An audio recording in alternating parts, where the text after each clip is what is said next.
आज हम आपसे बात कर रहे हैं एक ऐसी सल्तनत के बारे में, एक ऐसे साम्राज्य के बारे में जिस साम्राज्य का नाम पूरी दुनिया में मशहूर हुआ करता था।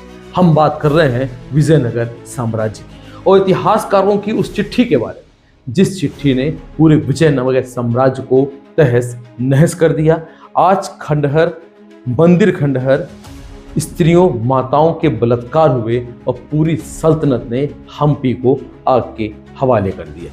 जी हाँ, हमारे साथ जुड़े रहिए इस रोचक कहानी पर, जहां पर एक दुनिया का सबसे बड़ा विजयनगर साम्राज्य एक चिट्ठी की बदौलत नस्ते नाबूद हो गया। हमारे चैनल एडवेंचर्स टॉक को सब्सक्राइब करना और इस वीडियो को शेयर करना बिल्कुल मत भूलिएगा। यदि आप भी भगवान श्री राम के चरित्र के बारे में जानना चाहते हैं, आखिर भगवान श्री राम को मर्यादा पुरुषोत्तम श्री राम क्यों कहा गया, तो इसके लिए मेरी नई किताब सिया के राम आपके सामने जल्द ही आने वाली है।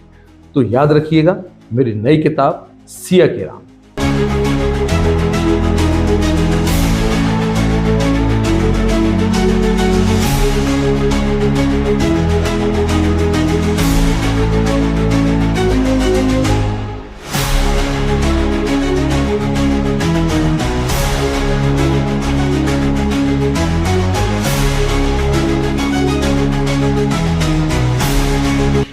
आसमां इतनी बुलंदी पे इतराता है, भूल जाता है कि जमी से ही नजर आता है। वसीम बरेलवी का ये शेर विजयनगर साम्राज्य में एकदम सटीक बैठता है। इस पूरी कहानी में चिट्ठी का उल्लेख अवश्य मिलता है, लेकिन आधुनिक इतिहासकार इस बात पर लगभग सहमत हैं कि किसी एक पत्र ने इतने विशाल साम्राज्य का अंत नहीं किया। साम्राज्य का पतन कई वर्षों से बन रही परिस्थितियों का परिणाम था। अत्यधिक आत्मविश्वास, जटिल कूटनीति, शक्तिशाली शत्रुओं का गठबंधन, युद्ध की रणनीति, भूले और नेतृत्व का अचानक समाप्त हो जाना, इन सभी कारणों ने मिलकर विजयनगर को पराजित कर दिया। इतिहास के जानकारों की माने तो सदाशिवराव केवल नाम के ही राजा थे। असली ताकत तो कृष्णदेव राय के दामाद राम राय के हाथों में थी, जिन्हें उस समय आलिया कहकर बुलाया जाता था। दरअसल आलिया कन्नड़ भाषा का वह शब्द जिसका हिंदी अर्थ होता है बेटी का पति, या तो राजा सदाशिव राय भी गजब के शासक जो दक्कन के ऊपर सल्तनतों को आपस में भिड़वाकर पूरे दक्षिण भारत पर कब्जा चाहते थे। लेकिन जब खुद की किस्मत खराब हो तो दूसरों का क्या दोष है। दक्कन की सल्तनतों के सदाशिव के मंसूबों को पता चल गया और सब आपस में दोस्ती कर, जिससे अहमदनगर, बीजापुर, गोलकुंडा और बीदर शामिल सबने मिलकर सदाशिव के साम्राज्य विजयनगर पर हमला बोल दिया और सदाशिव की कमजोर रणनीति के कारण दक्षिण भारत के अंतिम हिंदू साम्राज्य का अंत हो गया। बहमनी सल्तनत दक्षिण के पहली सुन्नी सल्तनत थी। मूल रूप से ये फारस से संबंधित।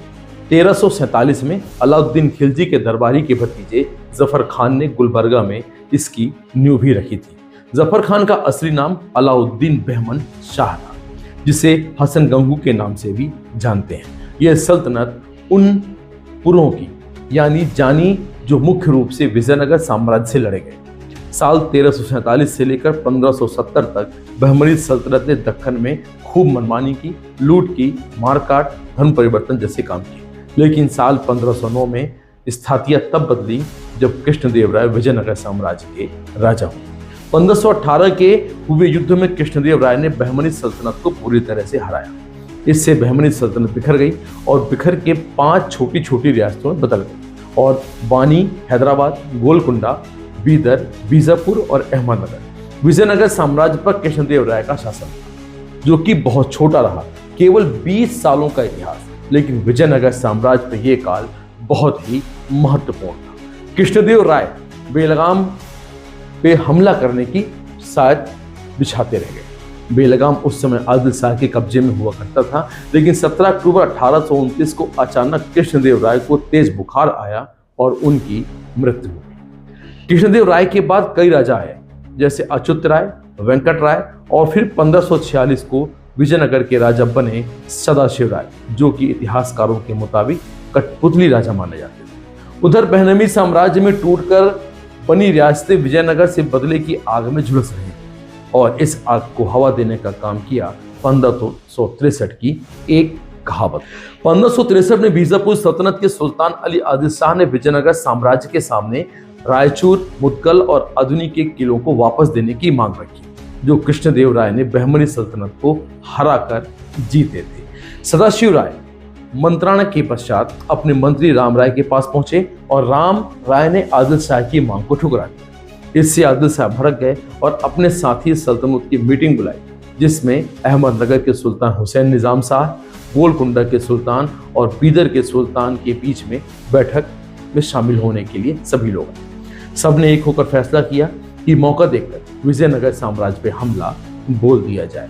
29 दिसंबर 1564 को गठबंधन की सेना के एक टुकड़ी के द्वारा हमला बोलने के लिए भेजी जाती है, लेकिन विजयनगर की विशाल सेना ने चंद घंटों में उस सेना को उल्टे पैर भागने के लिए मजबूर कर दिया। सल्तनतों को महसूस हुआ कि उनकी सेना विजयनगर को घुटने पर लाने के लिए अपर्याप्त है, तो तय हुआ कि कुछ जुगत भिड़ानी पड़ेगी और छल का सहारा लेना पड़ेगा। जब लगा कि विजयनगर को सीधे युद्ध में हराना नामुमकिन है, तो इन्होंने सहारा लिया छल से युद्ध को जीतने का। 15 जनवरी 1565 को गठबंधन सेना के कमांडर ने विजयनगर के कमांडर को एक चिट्ठी भेजी। चिट्ठी में लिखा कि हमारी सेना अभी इतनी तैयार नहीं है कि विजयनगर की विशाल सेना का मुकाबला कर सके, इसलिए हम अपनी सेना वापस लेकर जा रहे हैं और निकट भविष्य में हमला करने का हमारा कोई भी इरादा नहीं था। शायद इतिहासकार इसी चिट्ठी के बारे में बार बार बात करते हैं। चिट्ठी को राजा सदाशिव राय के सामने पेश किया गया और सदाशिव का दिल बाग बाग हो गया और पूरे नगर में उत्साह का ऐलान भी हो गया। लेकिन सदाशिव की ये खुशी चंद दिन भी नहीं टिक पाई और जनवरी 1565 के दूसरे हफ्ते में गठबंधन की सेना ने विजयनगर पर हमला शुरू कर दिया। तालीकोटा का युद्ध 23 जनवरी 1565 को दोनों सेनाओं के बीच निर्णायक युद्ध छिड़ गया। इस युद्ध को तालीकोटा युद्ध के अलावा राक्षसी तांगड़ी का युद्ध और बननी हट्टी के युद्ध के नाम से भी जाना जाता है, क्योंकि ये युद्ध कर्नाटक के इन तीनों जगह पर हुआ था, जहां पर तालीकोटा गांव उत्तरी कर्नाटक में बीजापुर के करीब 80 किलोमीटर दूर कृष्णा नदी के किनारे पर बसा हुआ है। राक्षसी तांगड़ी और बननी हट्टी गांव भी तालीकोटा के ही बहुत करीब माने जाते थे। आमने सामने के युद्ध की शुरुआत में लगा कि सुल्तानों की सेना विजयनगर की सेना से हार रही है, लेकिन विजयनगर पैदल सेना के कमांडर वेंकट दरी के अगुवाई में एक टुकड़ी ने सुल्तानों की सेना पर प्रचंड हमला किया, जिससे कि सेना तितर बिखर हो चुकी। कमांडर वाजिद शाह ऐसा लगा कि अभी तो समाप्त हो जाएगा और विजयनगर पर साम्राज्य की जीत हो जाएगी, लेकिन एक और धोखा होना अभी बाकी था। दरअसल गठबंधन सेनाओं का यह मास्टर प्लान था कि विजयनगर सेना के दो कमांडर थे। गिलानी बंधु, एक नाम नूर खान और दूसरे का नाम बिजली खान था।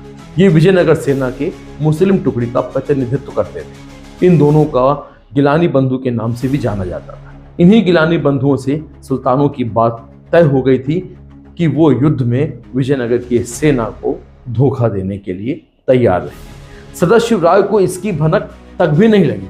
पहले से यह तय था कि अगर सुल्तानों की सेना हारने लगी तो गिलानी बंधुओं में एक सिग्नल देगी और गिलानी बंधु अपनी सेना की टुकड़ी को लेकर अपने पाला को बदल देंगे। और ऐसा हुआ भी।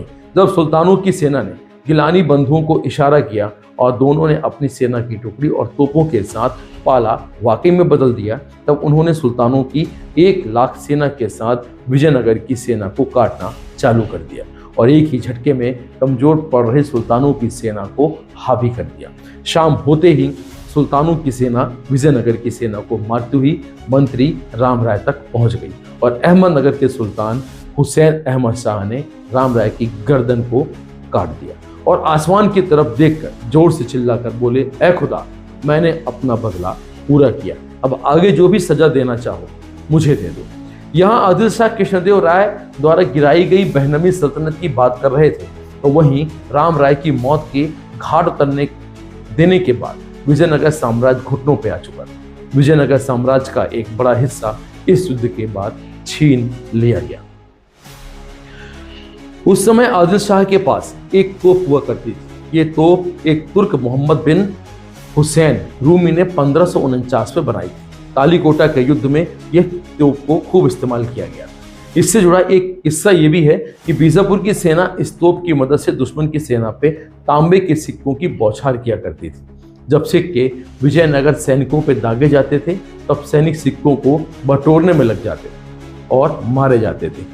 युद्ध के बाद सुल्तान की इस तोप का नाम मालिके मैदान दिया गया था।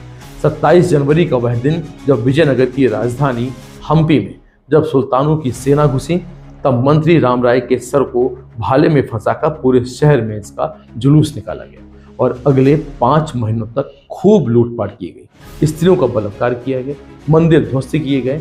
इतने में इन सुल्तानों का जब दिल नहीं भरा, पूरे हम्पी शहर में आग लगा दी गई और शहर को आग के हवाले कर दिया गया। जब तक हम हम्पी के खंडरों में घूमते हैं तो टूटे हुए पत्थर केवल एक पराजित राज्य की कहानी नहीं सुनाते, बल्कि वह यह भी बताते हैं कि कोई भी साम्राज्य कितना ही शक्तिशाली क्यों ना हो, यदि उसकी राजनीतिक दूरदर्शिता कमजोर पड़ जाए और उसके शत्रु एकजुट हो जाएं तो इसका अस्तित्व भी खतरे में पड़ सकता है।